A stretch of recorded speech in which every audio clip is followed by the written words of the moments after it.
Ladies and gentlemen, I'd planned to speak to you tonight to report on the State of the Union. But the events of earlier today have led me to change those plans. Today is a day for mourning and remembering.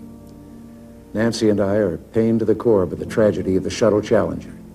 We know we share this pain with all of the people of our country. This is truly a national loss.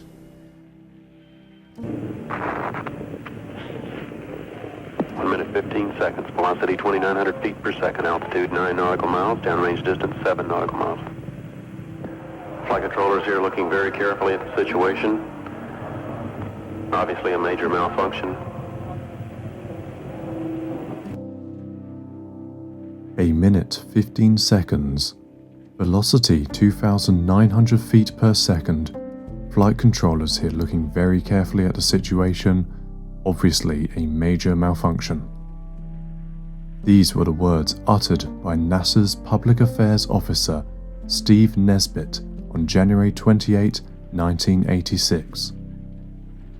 That day, NASA was supposed to win people's love and interest back like it had during the Apollo and Moon landing mission. Instead, it turned out to be one of the greatest nightmares for the US Space Agency. Hello and welcome back to Insanity Collection. In today's video, we will look at a terrible incident of NASA, the Space Shuttle Challenger disaster. But before we begin, let's hit the subscribe button so you do not miss any of our dark and mysterious content. On January 28, 1986, during its 10th launch from Cape Canaveral, Florida, the Space Shuttle Challenger exploded merely 73 seconds after liftoff. It resulted in killing all 7 crew members on board. In April 1983, Challenger was only the second shuttle to reach space. During its service spanning over almost 3 years, it successfully carried out 9 milestone missions. On April 7, 1983, Challenger also got the honor of hosting the first spacewalk of the Space Shuttle program. It carried the first American female, as well as the first black astronauts. On the fateful day, the shuttle mission 51L was responsible for launching a second tracking and data relay satellite, TDRS-B. It was also carrying a small satellite, the Spartan Halley spacecraft. This satellite was being released to observe Halley's comet, as during the comet's closest flight to the Sun. The Challenger was also supposed to pick it up 2 days later.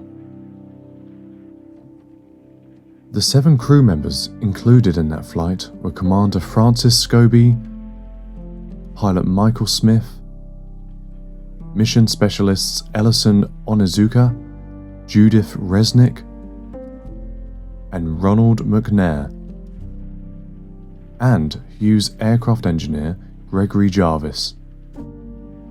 Among all of them, the whole nation had its eyes on a civilian crew member, Krista McAuliffe.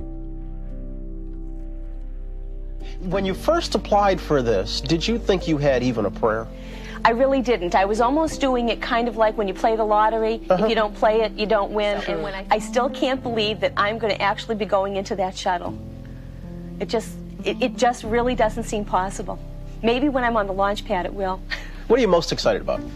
Seeing the Earth from that perspective of that small planet, you know, it's such a big place here, but being able to look at it from a new perspective, and I hope I can bring that wonder and that excitement back to the students. A teacher of Concord, New Hampshire. In 1984, she was also the winner of a national screening.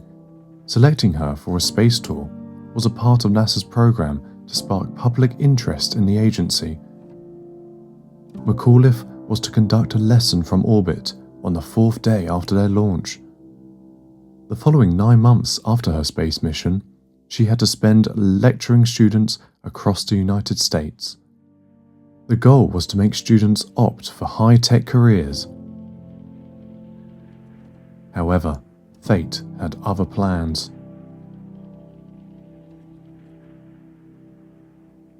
The morning of January 28th dawned with temperatures having dropped into the low Fahrenheit 20s the night before. Engineers at Morton Fioccle, the contractor responsible for the construction and maintenance of the shuttle's solid rocket boosters, SRB, were concerned about the cold temperatures prior to the Challenger's launch. On the evening of 27th, Fioccle engineers discussed the weather conditions with NASA managers from Kennedy Space Center and Marshall Space Flight Center via a teleconference. There were several engineers, although the most notable among them was Roger Beaujolais. He had also expressed his concern about the effect of the temperature on the flexibility of the rubber O-rings. O-rings are responsible for sealing the joints of the solid rocket boosters. However, in the end, Morton Fioccle managers decided to recommend the launch to go ahead. Low temperatures also caused engineers at Rockwell International, the shuttle's prime contractor, to be worried.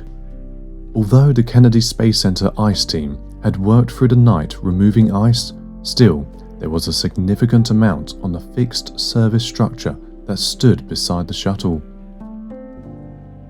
They feared that ice might be shaken loose during launch and could strike and damage the shuttle. Arnold Aldrich was told by the managers at Rockwell Shuttle Program that they could not completely assure the safe launch of the shuttle. However, they did not recommend against the launch. Still, taking every precautionary measure, Aldrich postponed the shuttle launch by an hour. He gave the ice team the time to perform another inspection. The inspection team noted, during that last inspection, that the ice had started to melt, hence Challenger was finally cleared to launch at 11:38 a.m. Eastern Time. Challenger's launch was being live telecast for the first time ever, and the nation rejoiced as it took its flight. It was going to be the beginning of civilian space exploration. The three Space Shuttle main engines, SSME, were ignited 6.6 seconds before liftoff. The SSMEs can be safely shut down until liftoff actually occurs, aborting the launch if necessary. At 11:38 liftoff time, the three SSMEs were at 100% of their original rated performance. Under computer control, they began to throttle up to 104%. At the same time, strong puffs of dark grey smoke were emitted from the right-hand solid rocket boosters near the aft strut. Aft strut attaches the rocket booster to the external tank. The SSMEs were operating at their rated maximum thrust 104%. Challenger passed through Mach 1 5 seconds later and reached about 19,000 feet. 58 seconds after the Challenger was launched, ignited gas began to leak through a hole in one of the right-hand SRB's joints. Because of the rapidly expanding hole in the failed joint, internal pressure in the right SRB began to drop. Even at that stage, everything seemed normal to the astronauts, as well as to the flight controllers. 68 seconds passed. The Capcom informed the crew that they were a go at throttle up. The call was confirmed by Commander Dick Scobie, who responded, "Roger, go at throttle up." Unfortunately, it was the last communication with the Challenger. Just over a minute into its launch, at an altitude of 48,000 feet, the Space Shuttle started to break. As the external tank disintegrated, Challenger veered from its actual attitude with respect to the local airflow. Under the immense pressure of aerodynamic forces, the Space Shuttle Challenger was immediately torn apart, forming a cloud of smoke and vapor. The torn pieces of debris started to fall in every direction. However, for the next 25 seconds, the crew compartment kept going up. It reached at a height of 65,000 feet, even though the shuttle was torn apart at only 48,000 feet.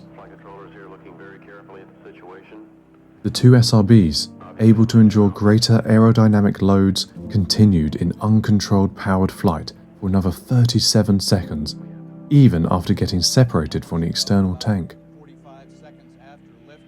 The exterior of SRB was made up of 1.5-inch thick steel, making it endurable than the orbiter and external tank.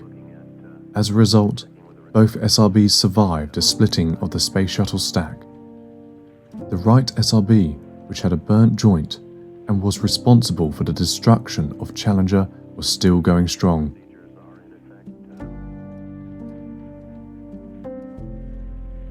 Later on, at the Cape Canaveral Air Force Station, the Range Safety Officer, RSO, sent radio signals that activated the range safety system's destruction on board both solid rocket boosters. Due to the threat to land and sea of free-flying SRBs, this was a normal contingency procedure undertaken by the RSO. If the external tank had not already disintegrated, the same destructive signal would have destroyed it as well. Shortly afterwards, the report of the vehicle being exploded was relayed to the Range Safety Officer. Public Affairs Officer Steve Nesbitt reported that 1 minute 15 seconds, velocity 2,900 feet per second. Flight controllers here looking very carefully at the situation. Obviously a major malfunction. Mission Control Flight Director Jay Green then ordered contingency procedures into effect. These procedures included shutting down telephone communications with the outside world, locking the doors of the control center, and ensuring that the relevant data was correctly recorded and preserved by following certain checklists. To retrieve as much of the wreckage as possible and the bodies of the crew, an intensive salvage operation was organized. It was a daunting task due to the immense force of the explosion and the altitude at which it had occurred. Also, the boosters had fallen in the opposite trajectory. Within days, the immediate cause of the accident was suspected, and after a few weeks, it was fully established. 2 rubber O-rings that sealed the joint between the 2 lower segments of the right-hand solid rocket booster had been affected by the severe cold. That was Richard Feynman, the Nobel Prize-winning physicist who startled the commission months ago when he dipped an O-ring into his glass of ice water to show that it wouldn't work when it was cold. That I got out of your seal, and I put it in ice water.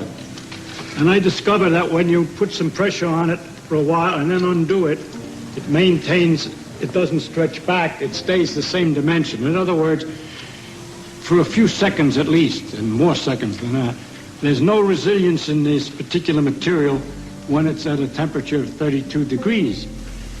I believe that has some significance for our problem.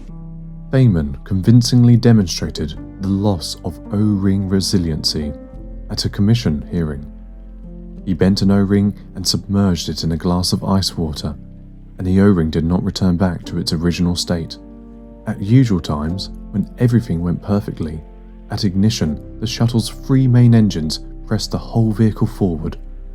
When the vehicle swung back to center, it ignited the boosters. However, on the morning of the accident, an effect called joint rotation occurred. This effect prevented the rings from resealing, hence it left an open space for hot exhaust gas to escape from inside the booster. This escape of exhaust gas was the black smoke appearing on the far side of the booster. However, it was in a spot which was not visible to most cameras. On June 6, 1986, the President delivered the report related to the Space Shuttle Challenger disaster. Rogers Commission Report. It faulted NASA as a whole. The Marshall Space Flight Center in Huntsville, Alabama, who was responsible for the shuttle boosters, engines and tank, was also guilty. Contractor Morton Fiocco Inc., which manufactured the booster motors and assembled them at the Kennedy Space Center at Cape Canaveral, Florida, was also found responsible for poor engineering and management.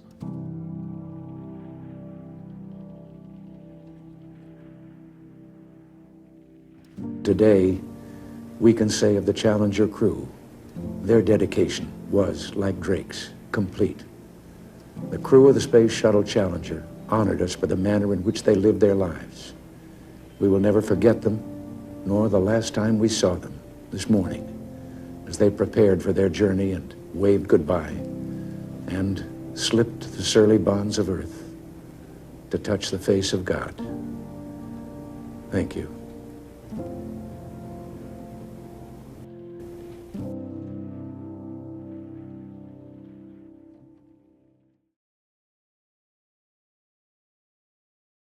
If you enjoyed this video and want to see more disastrous and eerie content, hit the subscribe button and remember to tap that bell icon before it taps you. Until next time guys, stay insane.